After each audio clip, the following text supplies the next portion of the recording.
Now, with polls showing that the majority of Americans favor marriage equality, Sean, do you think we're actually now finally, as a country, at the tipping point where you'll see marriage equality pass in all the states? I think tipping point is exactly the right phrase. I think we are seeing leadership from Democrats and Republicans alike. We are seeing a real bipartisan shift on this issue. I think that the tide of history is turning toward the freedom to marry. I think with a victory in New York, we can move on to other states, and I think we can finally turn to federal marriage discrimination and strike down the so-called Defense of Marriage Act, which denies the tens of thousands of legally married same-sex couples the whole layer of federal rights and protections and responsibilities. I think we are at a tipping point. Margaret? I couldn't agree with you more, actually, and it's a generational shift as well. I mean, this is something where everybody who's 30 and under looks around, they have friends that are gay, they have sisters, brothers, cousins, coaches, teachers, and then they say there's absolutely no reason why my friends, neighbors, coaches, cousins, brother should be treated any differently under the law than I am. And we are just getting to a place in our society, thank God, where really everybody will have the same freedoms. And I think you're right. I think it's a tipping point. I think hopefully it will happen. The progress has happened so quickly. Hopefully it won't take another decade before everybody has the same freedoms to marry. Now, I want to get both of your reaction to some very strong words that we heard early in the week by Archbishop Timothy Dolan, who referred to same-sex marriage legislation, quote, as an ominous threat, unquote, to society. Sean, what do you say in response to that? My response would be, let's look at the 5 states and the District of Columbia where we have the freedom to marry. Let's look at New Hampshire and Iowa and Massachusetts. What we've seen in those states consistently across the board is that families have been safer with no one hurt in the process.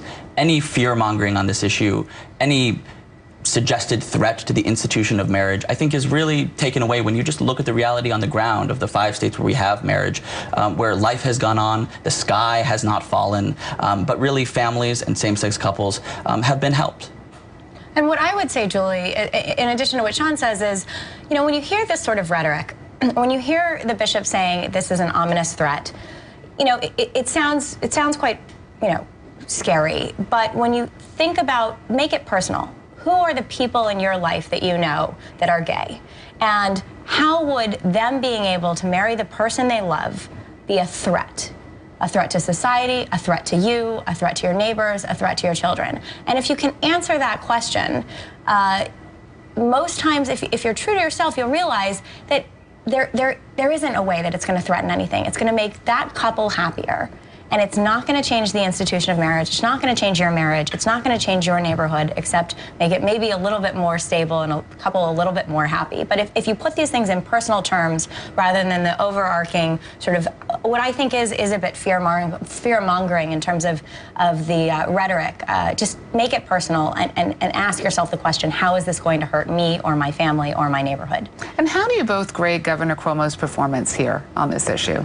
I think Governor Cuomo has been an extremely strong leader on this issue. I mean, from the moment he came into office, he said he had a number of priorities, a number of legislative priorities, and he put the freedom to marry near the top of the list, and he has really followed through. He showed tremendous leadership, and I frankly wish that every other governor in every other state would show the same leadership. Or do you think we're going to see a domino effect in some other states, Margaret? Well, you know, look, New York will be the largest state to enact freedom to marry if it passes, and it will have been done so by the legislature, by the express consent of the governed.